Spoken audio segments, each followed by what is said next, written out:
Ayun, no? So ito yung boarding area, boarding area, no? For boarding area for departure area, no? Pero nakapag-check-in na ho tayo dito sa Caticlan or Boracay International Airport, Caticlan. Caticlan, di ba Malay? Basta whatever, tapos lalabas tayo dito. Ano lang, tour lang tayo sa lugar kung anong meron. Okay na naman ang ano nila dito, airport. Kahit masikip pero malinis, okay naman. Tapos ano siya? International ano pala to, no? Airport. Pero wala silang sariling check-in counter. Wala silang ano, kiosk for self check-in. Ma'am, saan lalabas? Gilid lang. Okay. Iyon, no? So, this is it. So, ito na yung Boracay Airport. Yun ang nakalagay. Tapos ngayon, ang ganap dito, okay lang, no? Hindi siya matao. Hindi siya masyadong chaotic. Hindi siya bustling area. So, simple lang, no? Yan, Boracay Airport. Anong tawag sa lugar? Sakit ng balakang ko. Kakalangoy. Godofredo P. Ramos, Boracay Airport. So, for sure, ano siya, international airport na to dito, no? Kaso nga lang, laging chartered flights. So, meron bang ano, shout out dyan sa mga nakapuntang Caticlan, Boracay, or dito sa Aklan, Malay, or shout out sa mga taga rito mismo, no? Sa lugar, sa area. So, ang tanong ko lang is, meron na itong ano, international airport, international flights, yung rekta ba, na instead na mag-charter flight, parang dadaan pa ng Cebu or Manila bago mag-Japan or mag-Korea or US. Tsaka yung tanong ko ulit, kung maliban sa tanong ko na meron bang direct flight international, meron ba silang bumabiyahe dito ng mga jet engine or engine jet ng mga aircraft. Kasi yung nakuha ko ngayong ticket ay ano lang siya, apatan lang, no, ay dalawahan, no. So 2 rows with 2 seats lang. So A, B, C, D.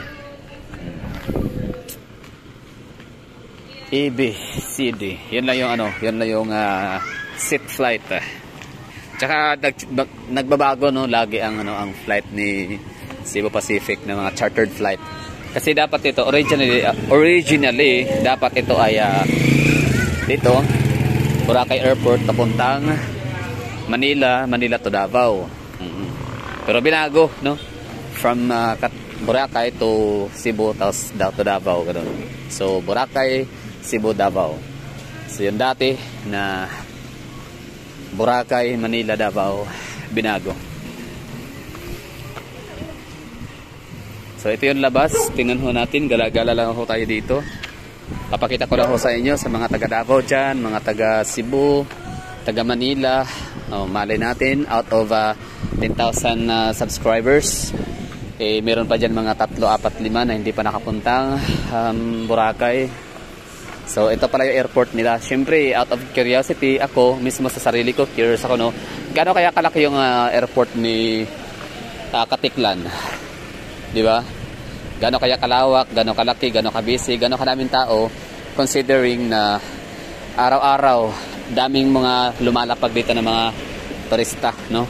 Local and international tourists.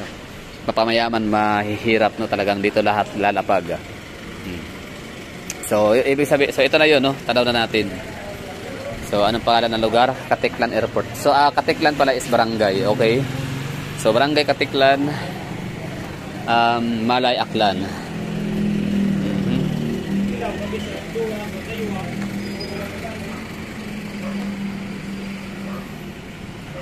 So, nakausap ko si ate kahapon, yung naging tour guide sa land tour na inabin po natin sa Boracay Island. Sabi niya,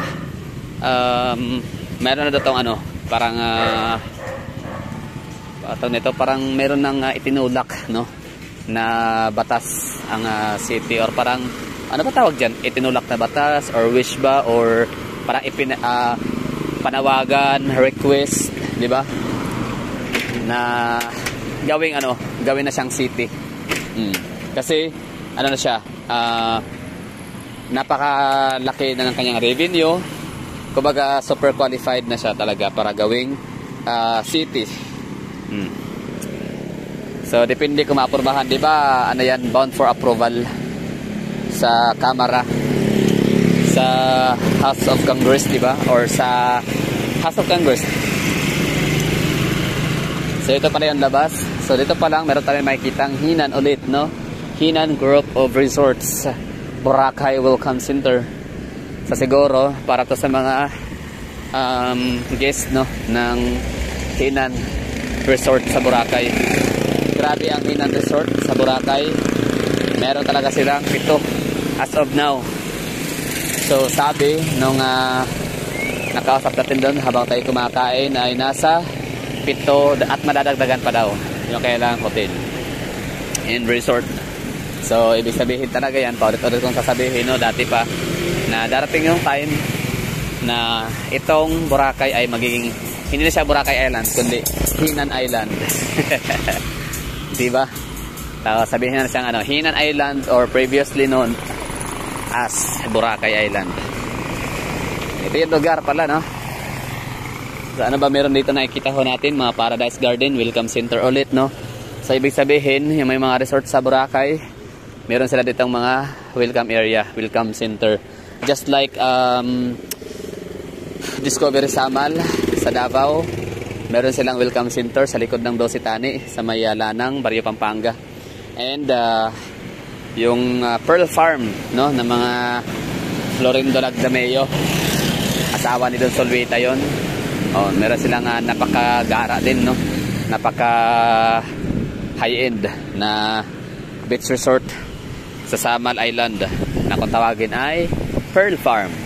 So meron din silang welcome center sa may Lanang Beach Club, yung kung saan matatagpuan yung Quaco Beach, Sisoy Beach, o tsaka yung Playa Beach na ngayon ay giniba na dahil siya yung magiging landing area or landing ground ng tulay ni Davao City in the Island Gardens in the Samal Connecting Bridge. Dimsum, Franks. Ito yung lugar. Yan lang. So parte na to ng ating vlog, ng ating content. So gaano nga ba kaganda ang airport ng Katiklan, Malay, Aklan, Boracay. So gaano nga ba kalaki, anong hitsura sa loob, out of curiosity. So ito na yun sa labas, no. Siyempre kasama to, no, within the vicinity of Katiklan Port papuntang Boracay.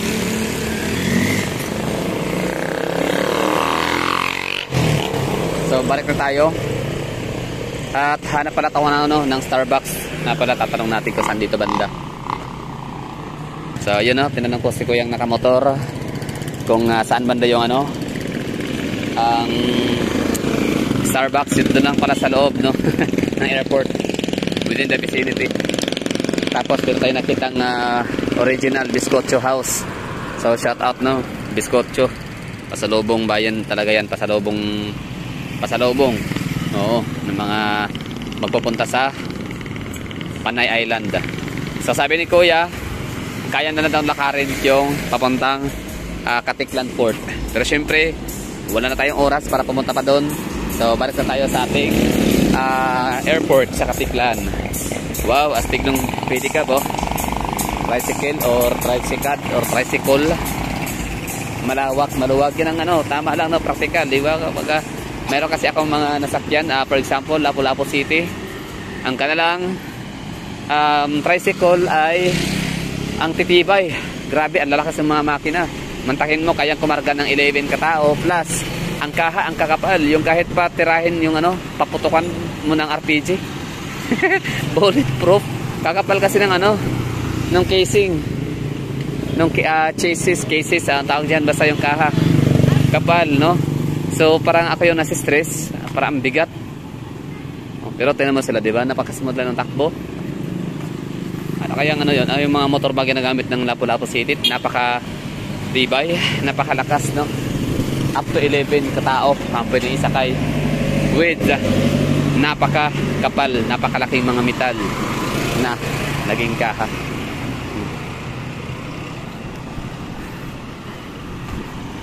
Grabe.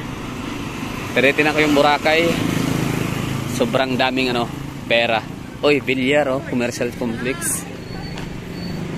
Daming dami talagang pera, umuulan sa Boracay. Pasok sa may jowa.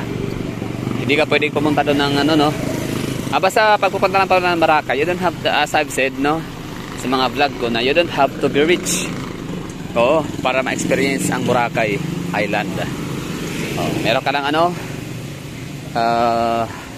plane ticket, airfare. Balikan. Pabor siya sa mga taga Maynila. Kasi parang meron naman yatang direct flight Manila. And syempre mga taga Cebu. And syempre sa mga neighboring areas. Hindi na kailangan sumakay ng aeroplano, di ba? Like mga taga Iloilo, taga Bacolod, pwedeng magbarko. Di ba? Taga Aklan, Capiz, Antique. Pwede na silang dumiretso dito. Ang i-secure na nila is yung accommodation na lang, mauwian. Kasi kabisado naman nila yung mga pagkain, restaurant na affordable, napakamura. Na hindi mo na kailangan without breaking the bank. So pasok ulit tayo dito sa loob.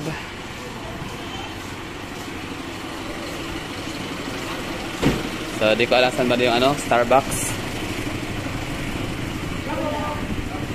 Wala kasi akong internet as of this very moment, kaya hindi ko mahanap sa Google Maps. At meron pa lang doon, mga bahayan yata, boarding house. Yan, 6:05 na. Malapit na yung magiging flight. Yan, nagyayapusan na sila, nagyayakapan. At sabi ay sa uulitin ulit. See you some other time. Okay, pasok na tayo dito sa departure area, entrance. Pero meron na tayong ticket, boarding pass. Dalawa yung ticket natin kasi ang ating flight ay MPH Cebu. Hindi ko alam ano ibig sabihin ng MPH Boracay. Ano ibig sabihin ng MPH? Makapagal, Paris, Honorable.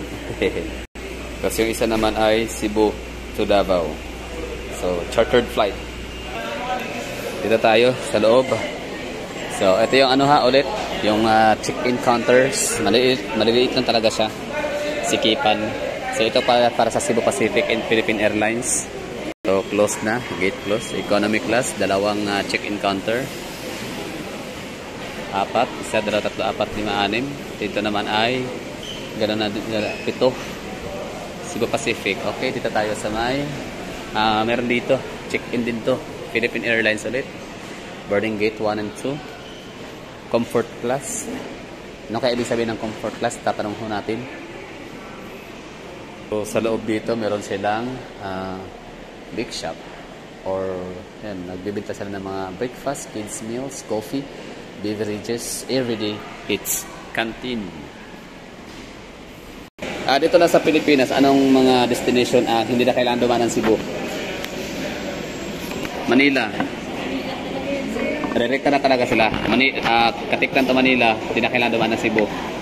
Parang Davao lang talaga, Miss na ba? Tawag na to. So, ibig sabihin talaga dito, walang direct na papuntang Korea, Japan. They have to go to charter flight talaga. It's either Cebu or Manila.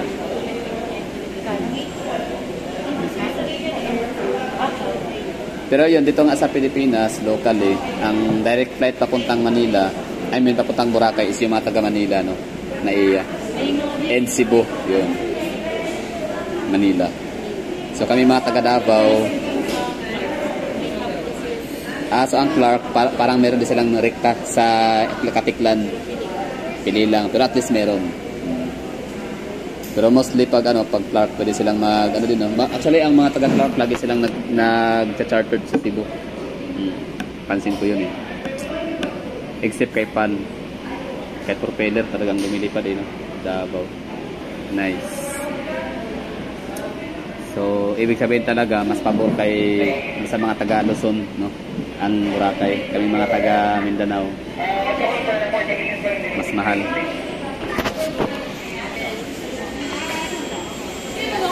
Parang business class. Normal lang. So, ibig sabihin, si PAL, meron siyang aircraft dito na nagda-landing, lumilipad na malalaki, naka-jet engine. Airbus o mga ganun. Yung mga malalaki yung 3 seats. Propeller lang. Ba't kaya ganun? Bakit si Cebu Pacific puro propeller? Actually, sabi nila wala daw ano talaga, puro propeller daw.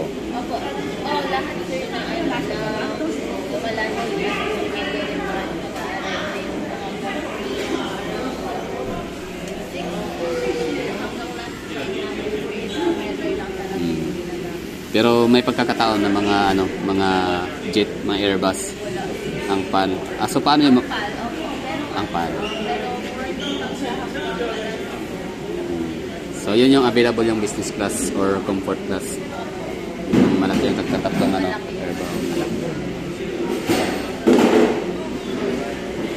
Okay. So ibig sabihin si Philippine Airlines meron siyang direct flight pa Davao or pa international.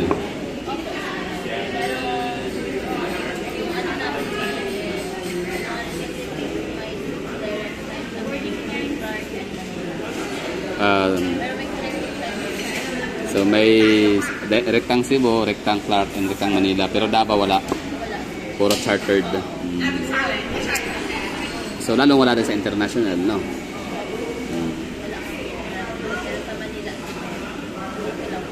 Mas mahal kasi di ba pag chartered flight, connecting flight kasi sa Recta. Hassle na, mahal pa. Sige, thank you ma'am. So yun no, di ako sure kung narinig ba yung pinag-usapan namin doon. So yun lang, naitanong ko naman, comfort class is just like parang siya, business class. So ibig sabihin pala, ang mga aircraft na Airbus, yung mga tatluhan, di ba? Pwede rin palang magkaroon ng business class style. Nice.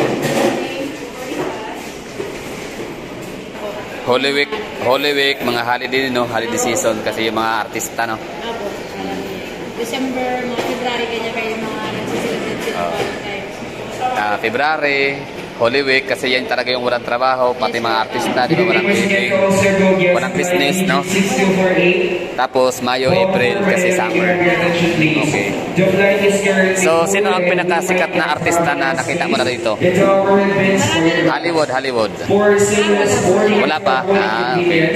Siguro kung pupunta ng Boracay, parang may private, no? Private jet. Okay, sa celebrity sa Pilipinas, sino yung muna? Yung pinaka-idol mo.